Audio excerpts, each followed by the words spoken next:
வெளியே போனால் சொன்னேன், வெளியே போயிட்டுருக்கேன் சொன்னேன்ல, அது ரெடி ஆயாச்சு. இப்போது நான் ஒரு சிம்பிளான மேக்கப் பண்ணியிருக்கேன், சிம்பிளான ஜுவல்ஸ் போட்டிருக்கேன். ஓகேங்களா? இப்போ நம்ம வந்துட்டு சடனாக ஒரு ஃபங்க்ஷன் கிளம்புறோம், இதே ட்ரெஸ்ஸில் தான் போகணும்னு ஆசைப்பட்றோம். பட் எப்படி ரொம்ப சிம்பிளாக இருக்கே, இந்த ட்ரெஸ்ஸை எப்படி நம்ம கிராண்ட் பண்ணலான்னு பார்க்கலாமா? ட்ரெஸ் வந்து இதே தான் இருக்கும் போது கொஞ்சமாக ஒரு சின்ன சேஞ்ச் பண்ணி நம்ம வந்து ஒரு சூப்பராக பார்த்தீங்களா, ஒரு சிம்பிளான ட்ரெஸ்ஸை நம்ம எப்படி ஒரு சூப்பராக ஒரு ஜுவல்லரி வச்சு நம்ம வந்து பேர் பண்ணியிருக்கோம். இந்த ஜுவல்லரி நம்ம போட்டோடனே அந்த சிம்பிளான ட்ரெஸ்ஸுக்கு ஒரு சூப்பரான லுக் வந்திருக்கு. பார்த்தீங்கன்னா நான் ஒரு ஹியரிங் போட்டிருக்கேங்க, அதுக்கு மேட்சிங்காக ஹிப் பெல்ட் வந்து நம்ம மேட்ச் ஆகி போச்சு.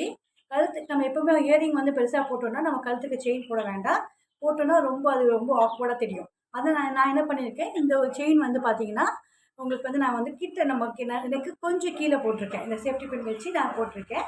இது வந்து பார்த்தீங்கன்னா உங்களுக்கு ஒரு டிஃப்ரெண்ட்டான லுக்கு கொடுக்கும், டக்குன்னு நம்ம ஃபங்க்ஷன் கிளம்பி போயிடலாம். அண்ட் நான் அந்த ட்ரெஸ்ஸு வந்து நான் வந்து ஒரு சைஸ் எக்ஸ்ட்ரா வாங்கியிருக்கனால நம்ம ஹிப் பெல்ட் போட்டோடனே அதோட லுக் வந்து உங்களுக்கு ஷேப் வந்துட்டு நமக்கு இன்னும் சூப்பராக காமிக்கும்.